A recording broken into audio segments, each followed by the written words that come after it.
tambah satu pelajaran ini. Nomor satu pelajarannya adalah perlakukan waktu seperti uang. Nah itu artinya apa? Artinya karena waktu sudah ticking down, sudah counting down, sudah makin terhitung sisa waktu hidup di dunia ini, maka gua mencoba memperlakukan waktu yang gua pakai itu ada budgetnya juga. Jadi kalau misalnya gue punya budget di keluarga gue, misalnya mau liburan, terakhir kita liburan ke Singapura, itu gue udah punya budget duluan. Gue bilang ke Anissa buat hotel sekian, buat pesawat sekian, bla bla bla segala macam, budgetnya segini, nguranginnya alokasinya segini. Kalau ternyata over budget di hotel, maka kita ngurangin di budget buat makan gitu misalnya.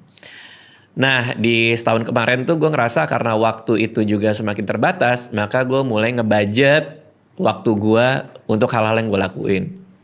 Ketimbang 1 jam gue pakai buat main-main di luar rumah untuk hal yang nggak jelas gitu, misalnya cuman jalan-jalan, nongkrong atau ngalor ngidul tanpa ada yang produktif sekalipun buat gue dan tidak refreshing isi kepala gue, maka 1 jam itu mungkin gue lebih baik pakai buat baca buku atau hal yang lain lebih produktif.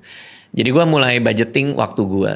Setelah gue pikir-pikir, dengan ngebudget waktu gue itu, gue ngerasa jadi lebih lebih menyenangkan ketika gue spending waktunya.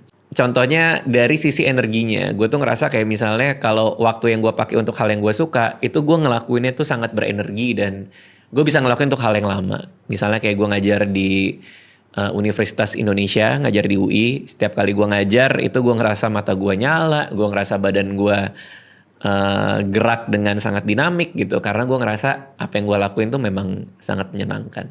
Jadi gue lebih baik spending 1 jam, 2 jam ngajar di Universitas Indonesia dibanding ngerjain 1 jam, 2 jam untuk hal yang lain. Karena buat gue ngajar itu salah satu hal yang gue passionate gitu. Gue sadar ini juga bahwa ketika gue ngelakuin sesuatu, energi gue itu jadi timbul dan waktu itu menjadi pantas untuk gue spending melakukan hal tersebut, itu ketika gue ngelihat video di YouTube-nya Panji. Yang gue kaget dia bisa switch ke extrovert pas kameranya aja sih, jadi kayak di situ gitu.